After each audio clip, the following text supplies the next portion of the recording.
ഉള്ളത് നമുക്കൊക്കെ ജീവിതത്തിൽ സംഭവിച്ചിട്ടുള്ളതാണ്. എല്ലാവരുടെയും ജീവിതത്തിന്റെ ഏതെങ്കിലുമൊക്കെ ഘട്ടത്തിൽ വലിയ അവസരങ്ങൾ നഷ്ടപ്പെട്ടതായി നമ്മൾ പിന്നീട് ആലോചിക്കാറുണ്ട്. പക്ഷേ ക്ഷമയോടുകൂടി പ്രാർത്ഥനയോടുകൂടി കാത്തിരിക്കുകയും ആഗ്രഹിക്കുകയും ചെയ്യുന്നവർക്ക് എട്ടാം നാളെന്ന് പറയുന്നത് പൂർത്തീകരണത്തിന്റെ ചിഹ്നമായി, നിത്യതയുടെ ചിഹ്നമായിട്ടാണ് കാണുന്നത്. അതിന്റെ സവിശേഷമായ നിശ്ചയിക്കപ്പെട്ട സമയത്ത് അത് നടക്കും എന്ന് പരിശുദ്ധ മാർത്തോമാ ശ്ലീഹായുടെ ഈ സുവിശേഷ സാക്ഷ്യത്തിലൂടെ, വിശുദ്ധ യോഹന്നാൻ ശ്ലീഹായുടെ വായനയിലൂടെ നാം ഇന്ന് കേൾക്കുന്നു, മനസ്സിലാക്കുന്നു. പരിശുദ്ധ മാർത്തോമാ ശ്ലീഹായുടെ പെരുന്നാൾ ആചരണത്തിൽ നമ്മുടെ വായനാ ഭാഗം വിശുദ്ധ യോഹന്നാന്റെ സുവിശേഷത്തിൽ 19-ാം അധ്യായത്തിൽ പുനരുത്ഥാനം ചെയ്ത കർത്താവ് ശ്ലീഹന്മാർക്ക് പ്രത്യക്ഷപ്പെടുന്ന ഭാഗമാണ്. ആദ്യ അവസരം അദ്ദേഹത്തിന് നഷ്ടമായി. കാരണങ്ങളൊന്നും അവിടെ വിശദീകരിക്കുന്നില്ല. പക്ഷെ പിന്നീട് സഹശിഷ്യരിൽ നിന്നും കൂടെയുള്ളവരിൽ നിന്നും ഈ വാർത്ത ശ്രവിക്കുമ്പോൾ അദ്ദേഹം നിർബന്ധം പറയുന്നുണ്ട്, ഞാൻ അവൻ്റെ കൈകളിൽ ആണിപ്പാടുകളെ കാണുകയും അവയിൽ എൻ്റെ വിരലുകൾ ഇടുകയും അവൻ്റെ വിലാപ്പുറത്തിൻ്റെ കൈവച്ച് നോക്കുകയും ചെയ്യാതെ വിശ്വസിക്കുകയില്ല എന്ന് നിർബന്ധം പറയുന്നുണ്ട്.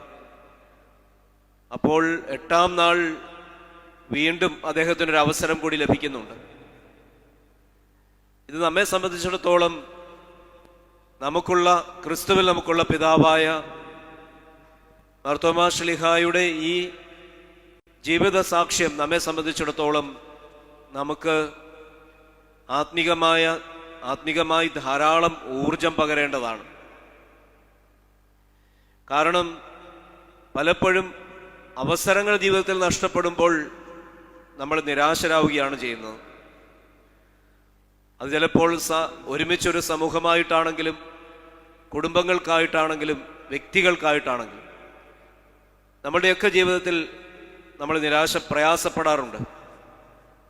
പക്ഷേ പരിശുദ്ധ മാർത്തോമാ ശ്ലീഹായെ സംശയാലുവായി വീക്ഷിക്കപ്പെടുന്നു എന്ന രീതി ഉണ്ടെങ്കിലും, അങ്ങനെ പറയുമെങ്കിലും, ഇവിടെ നാം ശ്രദ്ധിക്കപ്പെടേണ്ട ഒരു ഘടകം, നമ്മുടെ ശ്രദ്ധയിൽ വരേണ്ട ഒരു ഘടകം പരിശുദ്ധ മാർത്തോമാ ശ്ലീഹായുടെ തീവ്രമായ ആഗ്രഹമാണ്.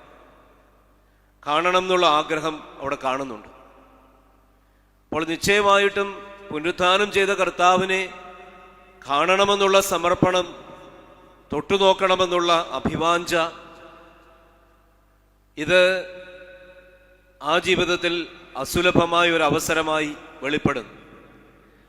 അതുമാത്രമല്ല, പരിശുദ്ധ മാർത്തോമാ ശ്ലീഹായുടെ ആ നിർബന്ധ ബുദ്ധി പരിശുദ്ധ സഭയ്ക്കും ക്രിസ്തീയ സഭകൾക്ക് മുഴുവനായും സുവിശേഷത്തിൻ്റെ ഒഴിച്ചുകൂടുവാൻ കഴിയാത്ത ചില സത്യങ്ങളിലേക്ക് കൊണ്ടെത്തിക്കുന്നതും നമ്മൾ കാണുന്നുണ്ട്. കാണാതെ വിശ്വസിച്ചവർ ഭാഗ്യവാന്മാർ എന്നുള്ള സാക്ഷ്യപ്പെടുത്തലുകളും വന്നെന്നെ സ്പർശിച്ചു നോക്കുവാനുള്ള ക്ഷണവും പരിശുദ്ധ മാർത്തോമാ ശ്ലീഹായുടെ പ്രതികരണവും, എൻ്റെ കർത്താവും എൻ്റെ ദൈവവുമായുള്ളവേ എന്നുള്ള പ്രതികരണവും, ഇതെല്ലാം വിശ്വാസത്തിൻ്റെ, ക്രിസ്തീയ സഭാവിശ്വാസത്തിൻ്റെ ഭാഗമായി മാറി എന്നുള്ളത് ശ്രദ്ധേയമാണ്. അപ്പോൾ വൈകി വരുന്ന അനുഭവങ്ങൾക്ക് എന്തെങ്കിലുമൊക്കെ അനുഗ്രഹങ്ങളുടെ അനന്തരഫലവും ഉണ്ടാകും. താമസിച്ചു വരുന്ന ജീവിതത്തിലെ നന്മകളെ സംബന്ധിച്ച് നമുക്ക് പലപ്പോഴും സംശയമുണ്ടാവും. ജീവിതത്തിൽ നന്മകൾ താമസിക്കുന്നുവെങ്കിൽ നമ്മുടെ മുൻപിൽ വാതിലുകൾ തുറന്നു ലഭിക്കുന്നതിന്, തുറക്കപ്പെടുന്നതിന് വൈകുന്നുവെങ്കിൽ നമുക്ക് അലോസരമുണ്ടാകും, നമ്മൾ അസഹിഷ്ണുക്കളാകും, നമുക്ക് പ്രയാസമുണ്ടാകും, നേരത്തെ സൂചിപ്പിച്ചതുപോലെ നിരാശയും ഉണ്ടാവും. പക്ഷേ വൈകി വരുന്ന നന്മകൾക്ക് നാം കാണാത്ത അർത്ഥതലങ്ങൾ ജീവിതത്തിൽ ഉണ്ടാകും എന്ന് ശ്ലീഹായുടെ ജീവിതം നമ്മളെ സാക്ഷ്യപ്പെടുത്തുന്നുണ്ട്. ജീവിതം കൊണ്ട് നമ്മൾക്ക്, അവിടുത്തെ ജീവിതം കൊണ്ട് നമുക്ക് ലഭ്യമാകുന്നത് അതാണ്. വൈകിയാണ് അദ്ദേഹത്തിന് ഇത് ലഭ്യമായത്. പക്ഷെ അതിൽ കൂടി സനാതനമായ ഉറപ്പുള്ള ചില സുവിശേഷ സത്യങ്ങൾ വെളിപ്പെടുന്നുണ്ട്. തൊടുവാൻ, സ്പർശിക്കുവാനുള്ള ക്ഷണമുണ്ട്. വിശ്വാസത്തിൽ വിശ്വാസസ്ഥൈര്യം ഉണ്ടാവുന്നതിനു വേണ്ടി, ഉറപ്പ് കൊടുക്കുന്നതിന് വേണ്ടിയുള്ള ആഹ്വാനമുണ്ട്. ഭാഗ്യാവസ്ഥയെ സംബന്ധിച്ച് പറയുന്നുണ്ട്. കാണാതെ വിശ്വസിക്കുന്നവർ, നമ്മൾ കാണാതെ വിശ്വസിച്ചവരാണ് തലമുറകൾ മുഴുവനും. അത് മാത്രമല്ല, ഈ ഭാഗം പറഞ്ഞ് അവസാനിപ്പിക്കുന്നതും അങ്ങനെയാണ്. പരിശുദ്ധ യോഹന്നാൻ ശ്ലീഹായുടെ ഒരു വ്യക്തിപരമായ സാക്ഷ്യം കൂടി പറയുന്നുണ്ട്. മറ്റനേകം അടയാളങ്ങളുണ്ടെങ്കിലും ഞാനിത് എഴുതുന്നത് എല്ലാ തലമുറകൾക്കും ഉള്ളവർക്കും വിശ്വസിക്കുന്നതിനും വിശ്വസിക്കുന്നതിലൂടെ നിത്യജീവൻ പ്രാപിക്കുന്നതിനു വേണ്ടിയാണ് എന്ന് ഒരു സാക്ഷ്യമൊഴി കൂടി അവിടെ കൊടുക്കുന്നുണ്ട്. എന്തിനു വേണ്ടിയിട്ടാണ് അത്? ഈ ഭാഗത്തോട് കർത്താവ് വിശ്വസിക്കണം, കാണാതെ വിശ്വസിച്ചവർ ഭാഗ്യവാന്മാർ എന്ന് പറഞ്ഞതിനോടുള്ള അനുബന്ധമായിട്ട് തന്നെയാണ് ശ്ലീഹ അവിടെ എഴുതി ചേർത്തിരിക്കുന്നത്. വിശ്വസിക്കുവാനും നിത്യജീവൻ പ്രാപിക്കുവാനും വേണ്ടി.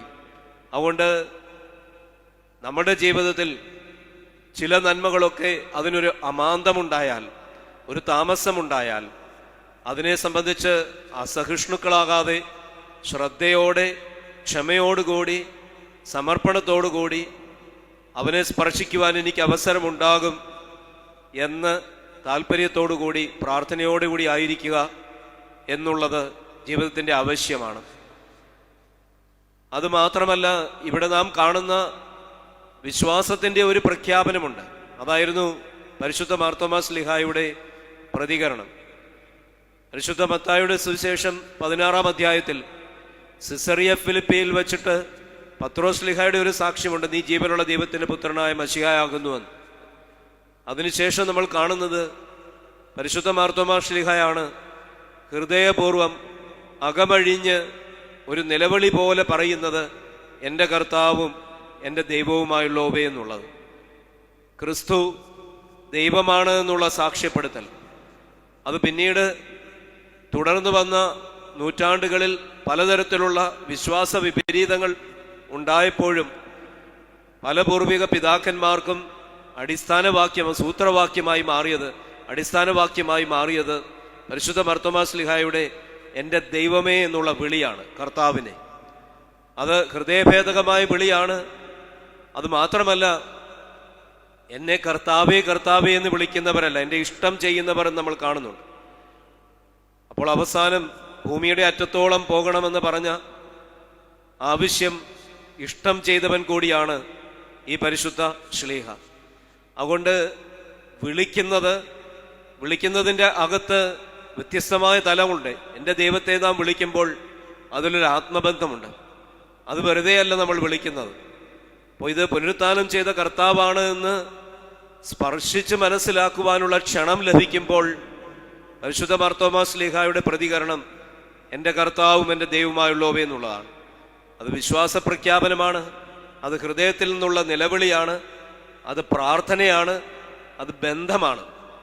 അതുകൊണ്ട് കർത്താവേന്നോ ബാറയ്ക്കുമോർ ബ്ലെസ് മീ ലോർഡ്, എന്നെ കർത്താവെ അനുഗ്രഹിക്കണമേ എന്നൊക്കെ നമ്മൾ പറയുമ്പോൾ അതിൽ നമ്മുടെ ആത്മാംശമുണ്ട്, നമ്മുടെ ബന്ധമുണ്ട്, കമ്മ്യൂണിയനുണ്ട്, സംബന്ധമുണ്ട്. അപ്പോൾ അത് വിശുദ്ധ കുർബാന അനുഭവിക്കാൻ നമ്മൾ വരുന്നത് പോലെ പ്രാർത്ഥനയുടെ ഒരു ഘടകം കൂടിയാണ് ഈ നിലവിളി എന്ന് പറയുന്നത്. അവിടെ നിശ്ചയമായിട്ടും പരസ്പരമുള്ള ബന്ധമുണ്ട്. അത് കേവലം ഒരു അധരവ്യായാമമല്ല, മറിച്ച് നമ്മളുടെ ആത്മാവിൽ നിന്നുയരുന്ന പ്രാർത്ഥനയും ആത്മബന്ധവുമാണ്. അത് നമ്മുടെ ജീവിതത്തെ രൂപാന്തരപ്പെടുത്തും. വെറുതെ നമ്മൾ അധരം കൊണ്ട് മാത്രം ദൈവമേ എന്ന് വിളിക്കുന്നതല്ല, അത് സ്പർശിക്കുവാനുണ്ടായ ക്ഷണം അതിനോടുള്ള പ്രതികരണമാണ്. സ്പർശിക്കുവാനുണ്ടായ ക്ഷണം വിശുദ്ധ കുർബാനയിലേക്കുള്ള ക്ഷണമാണ്. അതിന് ഹൃദയപൂർവ്വമായി നമ്മുടെ ഒരു വിളി ഉണ്ടാവണം. ഒരുപക്ഷെ എൻ്റെ കർത്താവും എൻ്റെ ദൈവവുമായുള്ളവേ എന്ന് പറഞ്ഞത് ഇതിനകത്തൊരു അനുതാപത്തിൻ്റെ ധ്വനി കൂടി ഉണ്ടാവാം. അതായത്, എനിക്ക് ആദ്യം അവസരം നഷ്ടപ്പെട്ടു, എനിക്ക് എൻ്റെ വിശ്വാസത്തെ നീ പൂർത്തീകരിച്ചു തന്നു, എൻ്റെ ദൈവമേ നീ എൻ്റെ ദൈവമാകുന്നു എന്ന് വിളിക്കുന്ന ആ നിലവിളി, അതത്രമേൽ തീവ്രമായ ഒരു ബന്ധമാണ്.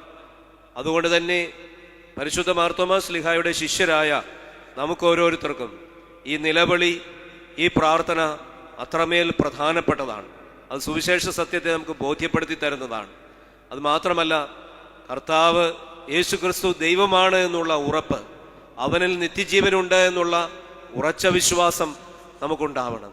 അത് നമ്മുടെ അടുത്ത തലമുറയിലേക്ക് പകർന്നു കൊടുക്കുവാനും നമുക്ക് സാധ്യമാവണം. അതല്ലെങ്കിൽ നമ്മളുടെ വിശ്വാസം വ്യർത്ഥമായി പോവുകയാണ്.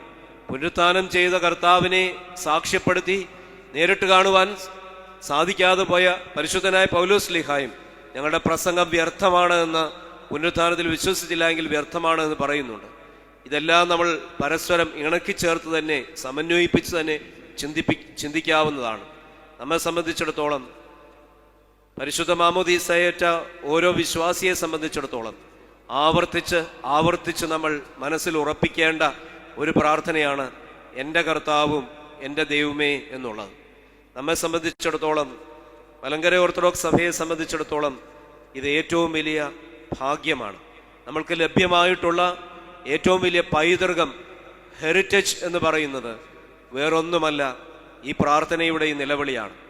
അതിലൂടെ പരിശുദ്ധ മാർത്തോമാ ശ്ലീഹ കണ്ണുകൊണ്ട് കണ്ട് സ്പർശിക്കുവാനുള്ള ക്ഷണം ലഭിച്ച് പ്രാർത്ഥനയുടെ പ്രതികരണം നടത്തി, പിന്നീട് അതിൽ ഉറച്ചു നിന്ന് അവിടുത്തെ സുവിശേഷത്തിൽ അനുശാസിച്ചതിന് പ്രകാരം ഭൂമിയുടെ അറ്റത്തോളം വന്ന് നമ്മൾക്ക് തന്ന ഏറ്റവും ശ്രേഷ്ഠമായ പൈതൃകം കർത്താവിൻ്റെ സുവിശേഷമാണ്. ജീവനുള്ള ദൈവത്തെയാണ്, ഇഹലോകത്തിൽ മനുഷ്യനായി അവതരിച്ച രക്ഷകനായ, പ്രപഞ്ചരക്ഷകനായ ക്രിസ്തുവിനെയാണ്. അതുകൊണ്ട് നിശ്ചയമായിട്ടും ഈ ജനനപ്പെരുന്നാളിൻ്റെ ഈ കാലഘട്ടത്തിൽ ഈ പ്രാർത്ഥനയ്ക്കും ഈ നിലവിളിക്കും സാങ്കത്യമുണ്ട്. അത് നമ്മുടെ ഉറപ്പുള്ള വിശ്വാസമായി മാറണം. അത് മാത്രമല്ല, നമ്മുടെ ജീവിതത്തിൻ്റെ ദൈവത്തോടുള്ള ആശ്രയബോധത്തിൻ്റെ നിലവിളിയായി മാറണം. അത് നമുക്ക് നൽകിയ പരിശുദ്ധ മാർത്തോമാ ശ്ലീഹായുടെ പ്രാർത്ഥനയും മധ്യസ്ഥതയും നമുക്കെന്നും അഭയസ്ഥാനമായിരിക്കട്ടെ, കോട്ടയായിരിക്കട്ടെ. ദൈവത്തിൻ്റെ പരിശുദ്ധാത്മാവ് നമ്മെ സഹായിക്കട്ടെ.